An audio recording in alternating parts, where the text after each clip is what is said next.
문재인 대통령이 오늘 김모수 신임 검찰총장에게 임명장을 수여했고요. 앞서 출근하는 모습 저희가 생중계로 전해드렸고 지금 이 시각 취임식이 열리고 있다고 합니다. 자, 문재인 정권 마지막 검찰총장 임기를 시작했습니다. 검찰 고위급 인사와 검찰 조직 개편 등 현안이 산적한 가운데 정치적 중립성을 지키면서 조직을 안정시킬 수 있을지 주목되고 있습니다. 승전 한국형사정책연구원 연구위원과 이야기 나눠보겠습니다. 어서 오세요. 어서 오십시오. 네, 안녕하십니까. 예. 오늘 임명장을 받고 출근하는 길에 기자들이 여러 가지 물어봤습니다. 뭐 정치적 중립성 관련해서 물어보고 또 정부를 향한 수사 앞으로 어떻게 할 것이냐 여러 가지 물어봤습니다. 어떻게 들으셨어요?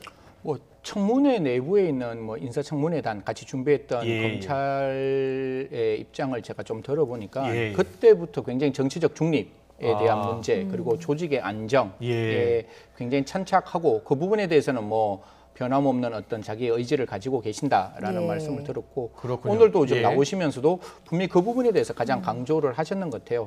과연 정치적 중립을 어떻게 가져갈 것이냐, 조직의 안정을 어떻게 이끌어갈 것이냐. 사실 조직의 안정이라는 게 검찰총장이 가지고 있는 가장 큰 현안이겠죠. 지금 검찰 관련 여러 가지 수사들이 있는데 그 수사 상황에서 갈등이 한두 군데서 일어나는 게 아니잖아요. 그런 어떤 갈등을 봉합해야 된다. 이게 검찰총장의 제1의 지금 어떤 현안이 되는 것이고 이제 두 번째는 그 외부적 갈등이 좀 존재할 거예요. 경찰과 공수처의 관계를 이제 어떻게 그걸 현명하게 잘 이끌어갈 것인가에 대한 문제. 그리고 마지막으로 검찰 개혁에 대해서 과연 국민의 눈높이에서 어떻게 검찰 개혁을 완수할 것인지 이 세 가지의 현안이 아마 김우수 오늘 검찰총장이 충무실에서 그 대통령한테 임명장을 받으면서 다시 이제 그 대검으로 가는 과정 속에서 머릿속에서 가장 많은 생각에 떠올랐던 화두이지 않을까. 제가 만약에 한번 생각해 봤어요. 아니까 나는 뭐라고 생각했을까? 저 역시 그런 어떤 단어들이 머릿속에 떠오르지 않았을까? 그렇게 생각합니다. 다시 검사가 돼서 감개무량하다 이런 얘기했고 어깨가 무겁다 얘기하고 검사로서 법과 원칙에 따라 어떻게 보면 뭐 원론적인 이야기는 합니다만 강하게 이야기했습니다. 모든 일을 공정하게 처리하겠다. 그렇죠? 법과 원칙에 따라서. 뭐 사실 김호수 검찰총장 앞에 놓인 과제가 상당히 많습니다. 그래서 여러 질문도 출근길에 나왔는데 그중에서 하나가 인사 아니겠습니까? 검찰 인사가 이번 주에 있을 것으로 예상이 되는데 어떻게 전망을 하십니까? 김호수 총장이 박범계 장관하고 좀 충돌을 하겠습니까? 아니면 의견은 어떤 식으로 개진을 하겠습니까? 지금 제가 대한민국을 바라볼 때 제가 형사정책을 하지만 너무 국민들한테 죄송스러운 게 국민들이 국가 공권력에 대해서 신뢰를 전혀 주지 않는 입장이신 거잖아요. 어떤 수사를 하더라도 그 수사의 객관성과 공정성을 못 믿고 있는 과정인데 지금 김호수 검찰총장과 박범계 법무부 장관이 다시 한번 갈등의 모습을 보이는 것은 국민들에 대해서 하지 아니하여야 할 일이라고 생각을 합니다. 그래서 분명히 이제 기수가 20기, 23기니까 그때부터 어떤 나름대로의 계획이 있었을 거 아니에요. 그리고 사실 이 부분은 지금 고위직 검사 인사거든요. 고위직 검사 인사는 분명히 청와대에서 생각하고 있던 또 인사도 존재를 하는 거니까 김호수 오늘 검찰총장이 오늘 이제 임명이 됐고 분명히 박범계 장관도 그런 말씀을 주셨습니다. 나 의논하겠다. 나 분명히 이 부분 같이 이야기를 하겠다라고 이야기를 하니까요. 그냥 단순한 이야기가 아니라 정말 검찰총장의 뜻도 일부 받들고 또 청와대 의견이 있으면 청와대 의견도 일부 좀 개입하고 그 모든 것이 인사라는 게 누가 보더라도 불평부당하지 않을 수는 없어요. 하지만 국민들이 봤을 때 가장 공평하게 정말 그 적재적소에 정말 맞는 검사들이 가서 대한민국의 정의를 좀 실현하는 그런 인사가 되었으면 좋겠다라는 말씀드리겠습니다. 뭐 지금 검찰 내부 분위기가 어떨지 상당히 궁금하긴 한데 과연 인사가 어떻게 날지 그게 최대 관심 아니겠습니까? 그리고 인사를 보면 알 수가 있잖아요. 그렇죠. 인사가 만사인 거죠. 그렇죠. 지금 보면 근데 이번 인사의 핵심이 탄력적 인사라고 표현하더라고요. 이 부분도 제가 검찰 인사위원회 안에 직접 들어가 보지는 못했는데 뭐 여러 이제 언론과 주위 분들의 말씀을 조금 들어보면 기수를 파괴한다는 거죠. 그게 당장 실현해야 될 현안이냐 아니면 중장기 계획이냐에 대해서는 다소 말이 조금 나뉘는 것 같아요. 박범계 법무장관은 의지가 좀 강한 것 같고 또 안에서는 이게 과연 맞냐라는 논의가 나오는데 이런 거예요. 쉽게 말을 하면 이게 검찰이 실권 조건 기수문화잖아요. 그럼 오늘 내가 사장이었어요. 사장이었는데 이 사장이 부사장으로 가고 그 부사장이 사장으로 올라가는 거거든요. 그러면 결제 라인이 존재할 거 아니에요. 그러면 어제 내가 결제를 받았던 사람이 결제를 하러 가는 그런 어떤 자리에 올라가고 그 자리에서 결국 내가 어제 나에게 결제하는 사람에게 내가 결제를 하러 올라가는 게 정말 이상한 모습이 보여서 예.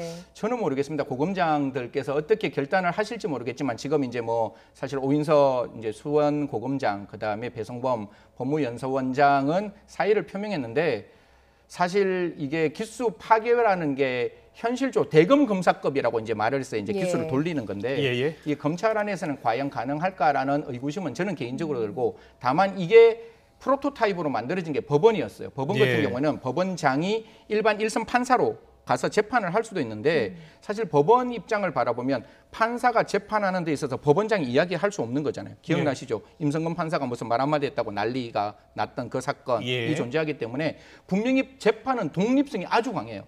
그런데 검찰은 분명히 결재를 받아야 되는 거잖아요. 예. 네. 그러면 1등이 2등으로 가고 2등이 1등으로 가는 거는 어느 면으로 보나 탄력적으로 가기에는 그 조직의 한계상 어렵지 않느냐라는 말씀을 드리고 싶습니다. 예, 예. 인사가 뭐 조만간에 날 것으로 보이니까 어떻게 좀 정리가 되고 기수가 파괴될지 좀 지켜봐야 네. 되는 부분이 있는 거고 그런데 이제 일각에서는 저렇게 고검장들 중에서 사의를 표명하는 이유가 기수가 파괴되는 것도 있지만 나가고 나면 권력 수사가 좀 힘들어지는 것 아니냐 하는 우려가 좀 있거든요. 뭐 나오시면서 오늘 뭐 배성범 법무연수 원장도 그런 어떤 뉘앙스를 이제 펼쳤고 뭐 오인서 이제 수원 고검장은 수원고검장. 사실 예. 수원지검장이 지금 직무 회피가 되어 있어요. 예. 이게 옛날에 그 반부패 선임 연구관이었기 때문에 지금 그 안양지청 사건하고 관계가 되어서 수원지검장은 지금 일을 못해요. 존재는 예. 하는데. 네네. 그래서 수원 고검장 오인서 고검장께서 일을 다 하셨는데 그 나가시면서 왜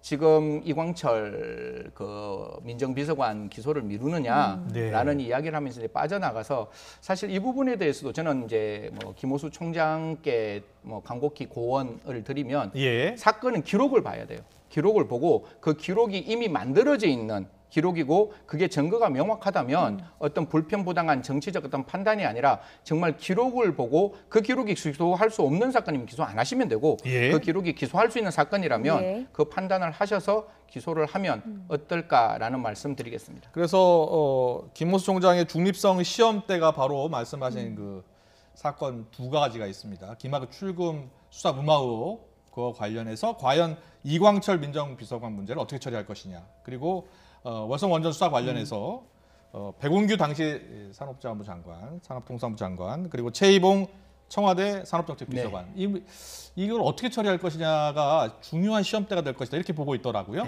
사실 근데 김호수 검찰총장의 입장에서는 예. 김학의 출금 사건에서는 관여를 할 수가 없어요. 분명히 예. 그 전에 어떻게 해야겠는가 하면 이게 나는 회피하겠다. 왜냐하면 지금 서면이라도 수사를 받았는 상황이기 때문에 네. 이 부분에 대해서는 이제 검찰총장의 입장에서는 보고를 받지 않으니까 예. 지금 인사가 나오면 이 사건을 어떻게 처리를 할 건지에 대한 분명한 합의가 만들어져야 돼요. 네. 서울중앙지검장이 누가 될지 아니면 수원지검장이 누가 될지 그 인사판에 따라서 검찰총장이 보고는 받지 않지만 분명히 이 사건의 결과는 국민들이 납득될 수 있도록 가야 되기 예. 때문에 그 부분에 대해서는 이제 기본적인 프로토콜이 만들어져야 되고 뭐 최이봉 사건하고 그다음에 백운규 전 산업부 장관 사건은 뭐 백 전 장관 입장에서는 구속영장이 발부 안 됐어요. 그때 두 가지 워딩이 나왔는데 다툼이 존재한다, 소명이 되지 않았다. 예. 그러니까 그걸 검찰이 얼마만큼 보완했는지 이게 중요한 것이고 최이봉 그 전 정책비서관 비서관 입장에서는 기억나시는지 모르겠지만 그 검찰 수사 심의위원회를 신청했거든요. 예. 신청했는데 이게 부의 심사도 안 됐어요. 그러니까 이게 충분히 기소할 수 있는 사건이다. 이런 뉘앙스가 나왔기 때문에 두 가지 사건은 좀 결이 다른 사건이고 예. 그게 대해서 저도 기록을 못 봤으니까 알겠습니다. 기록에 따라서 판단하지 않을까 그렇게 생각합니다. 예. 예.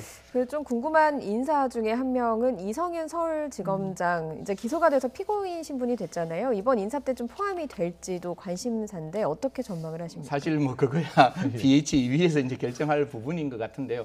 그냥 제가 갖고 있는 그냥 정말 짧은 식견을 말씀드리면 저는 충분히 뭐 이성윤 지검장 능력이 있을 수 있다 이렇게 생각을 하지만 예. 지금 또 현안 사건이 굉장히 많이 또 연계되어 있는 부분이고 또 신분 자체가 피고인 신분이 될 수 있는 부분이 피고인 신분이니까 제가 봤을 때는 굳이 정권에서 부담을 갖고 분명히 승진을 하면 제가 여기 나와서 또 이야기를 할 수밖에 없는 사건이 되고 모든 패널들이 여기에 대해서 다 이목을 집중할 거라고요. 그래서 그 부분에 대해서는 정말 정치적 정무 감각이 필요한 거 아니냐. 그래서 이성윤 지검장이 어디로 갈지 이게 중요하다면 그 자리를 누가 채울지도 정말 중요하다 이런 말씀드리겠습니다. 누가 채울지도 중요하죠. 예, 그게 굉장히 중요하죠. 알겠습니다. 네, 지금까지 김호수 신임 검찰총장 첫 출근 그리고 네. 앞으로의 과제까지 짚어봤습니다. 승재현 한국형사정책연구원 연구위원이었습니다. 고맙습니다. 네, 고맙습니다. 감사합니다.